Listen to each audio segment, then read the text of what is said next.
இந்த தீர்ப்பு வந்த அதே நேரத்திலேயே செய்தியாளர்களை சந்தித்த விஜய் கட்சியின் ஆதவ் அர்ஜுனா ஒரு ஸ்டேட்மெண்ட் சொல்றாரு. விஜய் அங்க தாமதமாக போகவே இல்லை, அப்படி சொல்றதே ஒரு அபாண்டமான ஒரு பொய் அப்படிங்கிறாரு. விஜய் தாமதமாக போக சொன்னதே போலீசார் தான் அப்படிங்கிற மாதிரியும் விஷயங்கள் சொல்றாரு. அனுமதிக்கப்பட்ட நேரத்தில் தான் விஜய் வந்ததாகவும் சொல்றாரு. இது எப்படி பாக்குறீங்க? இல்லை, இது அவர் தான் அபாண்டமா போய் சொல்றாரு. 8:45 வரணும், 12 மணிக்கு இங்கே இருக்கணும்னு சொல்லி அவங்க ட்விட்டர் ஹேண்டில் இன்னும் இருக்கு.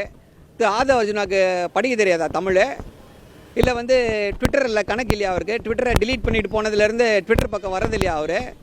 அதே போல் திரு புஷி ஆனந்த் அவர்கள் 8:45 வாங்க, 12 மணிக்கு வாங்கன்னு சொல்லி சொல்கிறாரு. அதுவும் வீடியோவில் எல்லா ஆதாரங்களும் இருக்குது. அப்புறம் லேட்டாக வரலன்னு பச்சை போய் பேசுகிறாரு. என்ன அநியாயமாக இருக்கிறது? 12 மணிக்கு வந்திருந்தா, காலையில் 8:45 வந்திருந்தா 10,000 பேரில் 3,000 பேர் கூட இருந்திருக்க மாட்டான். நீங்கள் ஒரு கூட்டத்தை கூட்ட வேண்டும் என்பதற்காக, ஒரு பெரிய இமேஜை இது பண்ணுறதுக்காக இப்படி ஒரு டிலேடாக வந்திருக்கீங்க. அதுதான், அது எல்லாமே விசாரணையில் தெரிய வரும். எப்படி, யார் இதை பின்னால் இருந்து இயக்கியது யார்? அதே போல் முக்கியமான விஷயம் என்ன அப்படின்னா, அங்கே இருக்கக்கூடிய டிஎஸ்பி அவர்கள் தெளிவாக சொல்லியிருக்காரு, 10 நிமிஷத்துக்கு முன்னாடியே நிறுத்துங்க அப்படின்னு சொல்லியிருக்காரு. ஆனால் இவர்கள் நிறுத்தாமல் தாண்டி போகிறாங்க. இப்போ ஒரே கேள்வி தான் எல்லாரும் முன்னாடியும் வருது. என்ன அப்படின்னா, போலீஸார் 10 நிமிஷத்துக்கு முன்னாடியே நிறுத்துங்க, கூட்டம் ஜாஸ்தியாக இருக்குன்னு சொன்னால் கேட்க மாட்டாங்களா?